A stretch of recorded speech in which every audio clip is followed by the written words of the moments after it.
Olá, amigos do MEFA, sejam todos bem-vindos a esse novo encontro. Vamos dar andamento, ao nosso estudo da doutrina espírita, nesse módulo básico. Vamos continuar tratando da pluralidade dos mundos encarnados, Nos últimos dois encontros nós falamos do fluido cósmico universal, e também do princípio vital. Hoje vamos falar um pouquinho de matéria e espírito, para até tentar deixar a questão um pouco mais clara, mais objetiva, também reforçando a importância do conhecimento do Livro dos Espíritos. Eu vou fazer a leitura das questões que tratam dessa matéria, tá? Então eu vou empreender mais no Livro dos Espíritos, vou citar aonde é importante a leitura da Gênese nesse ponto, mas eu não vou me empreender muito em outras obras como o Consolador, a Evolução em Dois Mundos, que tratam também dessas matérias, tá bom? Então a gente vai ser um pouco mais hoje cirúrgico, mais objetivo aqui em compreender. Então a gente vai falar um pouquinho de matéria e espírito, Vamos tratar um pouquinho desse tema, buscando aí elucidar, explicar também porque o Livro do Espírito às vezes escreve a palavra espírito com E minúsculo e às vezes a palavra espírito com E maiúsculo. Isso é uma distinção também, beleza? Antes vamos levar nosso pensamento ao nosso Mestre Jesus, agradecer pelo dom da vida e buscar que a gente possa ter o discernimento para cumprir a missão a que fomos impostos ou que estamos, na erraticidade. Que assim seja. Pessoal, então falar um pouquinho de espírito e matéria. Antes a gente vai fazer a leitura. Antes de fazer a leitura, eu vou explicar então um pouquinho por que no Livro dos Espíritos às vezes você vai encontrar a palavra espírito escrito com E minúsculo e às vezes com E maiúsculo, tá? Quando a palavra espírito é escrito com E minúsculo, a obra espírito o Livro dos Espíritos quer tá tratando do espírito como um princípio inteligente, que a gente vai ver daqui a pouquinho aqui, até uma das perguntas que é espírito o princípio inteligente do universo. Então, quando trata a palavra espírito letra minúscula, a doutrina quer dizer é o princípio inteligente do universo, a palavra espírito. Quando a palavra espírito é com o E maiúsculo, aí já está designando a individualidade humana dotada de razão, tá? Então seria já o espírito referente à individualidade humana. Então, o espírito do Alexandre, aí seria o E maiúsculo, porque designa a minha individualidade, beleza? Então essa distinção aí. Então vamos lá, a leitura das questões 23 a 28 e depois a 76 e 81 do Livro dos Espíritos. Se der pra gente ler tudo nesse primeiro, só em uma parte, a gente faz, senão a gente divide as partes para a aula não ficar, nesse encontro, não ficar muito cansativo, Vocês sabem que eu tenho tentado, raras foram as oportunidades que passaram em 20 minutos, 15 a 20 a gente tem tentado, até porque a gente faz sempre a leitura da Joana também, e hoje não vai ser diferente. Tá dentro do capítulo 2, do Livro dos Espíritos. Aí a questão começa na questão 21, tá? Espírito e matéria, mas a gente vai fazer a leitura da questão 23 em diante. Então a questão 23 qual é a questão 23? Que é o espírito? O que nos responderam os espíritos? O princípio inteligente do universo. A questão 23A qual a natureza íntima do espírito? Não é fácil analisar o espírito com a vossa linguagem. Para vós, ele nada é, por não ser palpável. Para nós, entretanto, é alguma coisa. Ficai sabendo, coisa nenhuma é o nada e o nada não existe.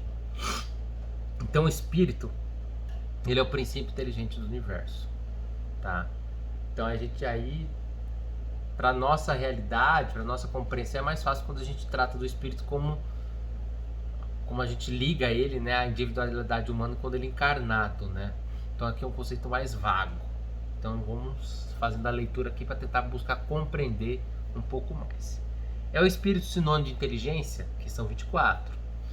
A inteligência é um atributo essencial do espírito.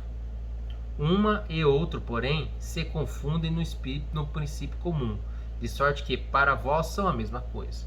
Então os espíritos estão falando que inteligência é um atributo do espírito e para a gente ela se confunde com esse princípio. Questão 25. O espírito independe da matéria? Ou é apenas uma propriedade desta, como as cores, o som da luz e o som ou é do ar, tão distintas uma do outro, mas a união do espírito e da matéria é necessária para intelectualizar a matéria. Então, o espírito é uma coisa, a matéria é outra. Só que a intelectualização da matéria ocorre quando ocorre essa união do espírito. 25a. Essa união é igualmente necessária para a manifestação do espírito? Entendemos aqui por espírito o princípio da inteligência, abstração feita das individualidades que por esse nome se designam. É necessária a vós outros, porque não tendes organizações aptas a perceber o espírito sem a matéria. A isto não são apropriados os vossos sentidos. Então a pergunta foi interessante, ele pergunta aqui, que para o espírito se manifestar é necessário a integração dele, né? Essa união dele com a matéria. Aí ele responde que para nós é. Entendeu? Para nós é necessária. Entendeu? Para nós aqui, nessa esfera que estamos. Questão 26. Poder-se a conceber o espírito sem a matéria e a matéria sem o espírito? Pode-se. É fora de dúvida pelo pensamento. Então, é possível conceber uma coisa da outra. E aqui a questão 27, que é uma trindade universal. Essa questão 27 já traz mais respostas dessa matéria, desse tema que a gente está aqui fazendo a leitura, que é espírito e matéria, tá? Então, dois elementos gerais do universo, a matéria e o espírito. Então é uma pergunta bem objetiva. Quais são os elementos universais? Temos dois, matéria e espírito, que é o princípio, né, da verdade. Os benfeitores responderam a Kardec.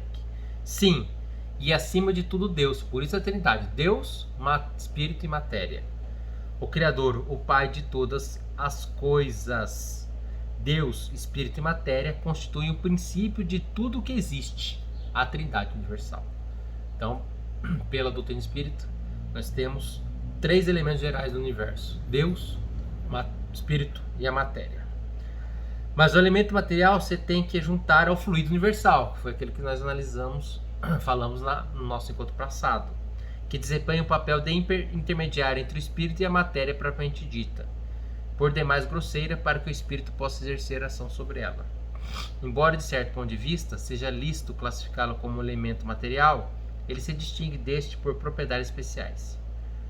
Se o fluido universal fosse positivamente matéria, razão não haveria para que também o espírito não o fosse. Está colocado entre o espírito e a matéria. É fluido, como a matéria é matéria, e suscetível, pelas suas inumeráveis combinações, com esta e sob a ação do espírito, de produzir a infinita variedade das coisas de que apenas conheceis uma parte mínima. Esse fluido universal, ou primitivo, ou elementar, sendo o agente de que o espírito se utiliza, é o princípio sem o qual a matéria estaria em perpétuo estado de divisão e nunca criaria as qualidades que a gravidade lhe dá. Esse fluido, 27a, será o que designamos pelo nome de eletricidade? Dissemos que ele é suscetível de inúmeras combinações. O que chamais fluido elétrico, fluido magnético são modificações do fluido universal, que não é propriamente falando, senão matéria mais perfeita, mais sutil e que se pode considerar independente. Essa questão aqui do fluido cósmico universal a gente já viu, né, pessoal? Então, a gente está falando aqui um pouquinho que a matéria e o espírito são elementos gerais, sim, do universo, tá ok? E que ainda se juntam ao elemento material, esse fluido universal. Questão 28. Pois que o espírito é em si alguma coisa, não seria mais exato e menos sujeito à confusão dar aos dois elementos gerais as designações de matéria inerte e matéria inteligente? As palavras poucos importam. Compete a vós formular a vossa linguagem de maneira a vos entenderdes. As vossas controvérsias provêm quase sempre de não vos entenderdes acerca dos termos que empregais, por ser incompleta a vossa linguagem para exprimir o que não nos fere os sentidos. Então aqui Kardec perguntou se não teria que ser tratar, né, com matéria inerte e matéria inteligente. Ele falou que a palavra que a gente vai utilizar pouco importa. Aliás, isso tem bastante pontos da doutrina espírita que tem essa questão, né, de que os espíritos deixam claro que tem muitas coisas, né, os espíritos que trouxeram a doutrina, muitas coisas que estão fora da nossa capacidade de compreensão enquanto encarnado, enquanto nessa escala evolutiva que estamos. Aí aqui na questão 28, Kardec faz uma observação. Um fato patente domina todas as hipóteses. Vê matéria destituída de inteligência e vemos um princípio inteligente que independe da matéria. A origem e a conexão dessas duas coisas não são desconhecidas. Se promanam ou não de uma só fonte, se há pontos de contato entre ambas, se a inteligência tem existência própria ou se é uma propriedade, um efeito, se é mesmo, conforme a opinião de alguns, uma emanação da divindade, ignoramos. Elas se mostram distintas. Daí ao considerarmos formando os dois princípios constitutivos do universo. Vemos acima de tudo isso uma inteligência que domina todas as outras, Deus, que os governa, que se distingue delas por atributos essenciais. A inteligência suprema é que chamamos de Deus. Interessante, né, pessoal? Então, o próprio Kardec fala que a gente vê, né? Matéria destituída de inteligência e outros princípio inteligente independente da matéria.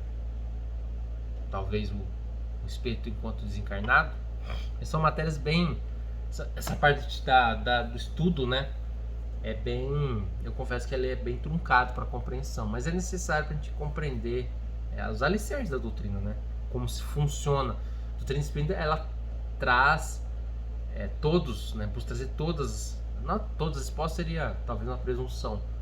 Mas ela traz muito para e passo como se dá o universo, a combustão, trazer as respostas, entendeu? Isso que é interessante. Continuando, vamos lá agora à questão 76 do Livro dos Espíritos. 76. Origem e natureza dos espíritos. Que definição se pode dar dos espíritos? Pode-se dizer que os espíritos são os seres inteligentes da criação, povoam o universo fora do mundo espiritual. Aqui na 76 ele já traz a palavra espírito, com letra maiúscula ou E maiúsculo. Por quê? Já está designando a individualidade humana, né? Ou o princípio inteligente da criação que ele fala. Então, qual que é a definição que se pode dar para os espíritos? Espíritos são os seres inteligentes da criação, povoam o universo fora do mundo material. Nota: a palavra espírito é empregada aqui, espírito com E maiúsculo, nota do Kardec. É empregada aqui para designar as individualidades dos seres extracorpóreos e não mais o elemento inteligente do universo, que aí é com E minúsculo. 77. Os espíritos são seres distintos da divindade ou serão simples emanações ou porções desta e por isso denominados filhos de Deus? Meu Deus, são obra de Deus, exatamente como a máquina ou é do homem que a fabrica. Esta máquina é obra do homem, não é o próprio homem. Sabes que quando faz alguma coisa bela, útil, o homem lhe chama sua filha, criação sua. Pois bem, o mesmo se dá com relação a Deus. Somos seus filhos, pois que somos obra sua. Então nós somos obra de Deus. 78. Os espíritos tiveram princípio ou existiam como Deus de toda a eternidade? Se não tivesse tido princípio, seriam iguais a Deus, quando, ao invés, são criação sua e se acham submetidos à sua vontade. Deus exige toda a eternidade, é incontestável. Quanto, porém, ao modo por que nos criou e em que momento o fez, nada sabemos. Pode-se dizer que não tivemos princípio, se quiseres com isso significar que, sendo eterno, Deus há de ter sempre criado interruptamente. Mas quando e como cada um de nós foi feito, repito-te, nenhum o sabe, aí que está o mistério. Então aquilo que eu falei, né? A doutrina não tem a pressão de trazer todas as respostas. Uma dessas é essa, né? Então a gente não sabe em que momento que ele nos criou, em que modo que nos criou e em que momento o fez. É um mistério ainda. Questão 79. Pois que há dois elementos gerais no universo, o elemento inteligência e o elemento material. Pode-se dizer que os espíritos são formados do elemento inteligente, como os corpos inertes o são do elemento material? Evidentemente. Os espíritos são a individualização do princípio inteligente. Então, o espírito é um princípio inteligente e esse espírito é a individualização do princípio inteligente. Como os corpos são a individualização do princípio material. É porque o modo por que essa formação se operou é que são desconhecidos. Novamente, quando e a forma são desconhecidos. Talvez no momento a gente vai descobrir isso. A questão 80. A criação do espírito é permanente ou só se deu na origem dos tempos? É permanente, quer dizer, Deus jamais deixou de criar. Então dá a entender que ainda há essa criação. Questão 81, a última. O espírito se forma espontaneamente ou procede de um dos outros? Deus os cria, como a todas as outras criaturas, pela sua vontade. Mas repito ainda uma vez, a origem deles é mistério. Então, pessoal, nosso espírito, né, nós somos uma obra de Deus. E em qual momento e o modo e qual momento que houve a criação ainda é um mistério. Tá? Então nós temos o princípio inteligente e o princípio material. Então, e esse princípio inteligente acaba sendo individualizado no espírito. Tá ok?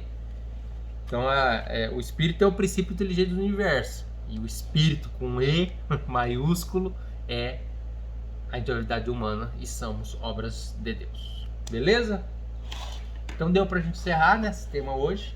Depois eu sugiro quem tenha a obra A Gênesis, faça a leitura do capítulo 6, itens 3, 7 e 10 de A Gênesis, tá? Que também trata um pouquinho ainda dessa questão. Aí trata mais específico da matéria, tá bom? Para uma compreensão melhor ainda. Para finalizar, tratar um pouquinho da Joana, né? Jesus e sofrimento. Quando procurado pelos portadores de enfermidades, Jesus sempre os inquiria se realmente desejavam saúde ou criam que ele os poderia curar. Era de fundamental importância para o restabelecimento do enfermo a sua segurança íntima sobre esses dois requisitos, querer e crer. Complementando-se um no outro, tornam-se essenciais para o restabelecimento físico e psíquico do candidato à cura. Então, pessoal, se a gente quer buscar nossa cura, a gente tem que querer e crer. Não apenas uma coisa, mas ambas as coisas. A gente tem que querer se curar e temos que crer. Aqui o E é usado como soma, né? A palavra E sempre soma. Então aqui a Joana deixa muito claro que para a gente se livrar das enfermidades, seja físicas ou psicológicas, né? O estabelecimento nosso físico ou psíquico, a cura a gente tem que querer, isso, não adianta a gente não querer. E também nós temos que crer, que aí o trabalho vai se operar. Ok? Vamos, né, mais uma vez agradecer a espiritualidade por estar aqui conosco, nos possibilitando o estudo dessa doutrina tão bendita. E o MEFA já continua com seus trabalhos presenciais. Estamos chegando ao final do ano, eu vou ver mais quantas contas a gente vai ainda fazer de forma online. Espero que o ano que vem a gente possa, né, ou através da minha pessoa, ou através de qualquer outro colaborador do MEFA, termos os nossos encontros presenciais, né? Quem sabe retomarmos. Eu acho que vai ser possível, sim. A vacinação avançou bem e eu acho que vai ser possível, sim, que a gente no ano que vem faça esse encontro de forma mais pessoal, um debate fica bem mais interessante. Mas mesmo assim, muito obrigado a todos que têm acompanhado os estudos aí. Fiquem com Deus, um abraço, até a próxima.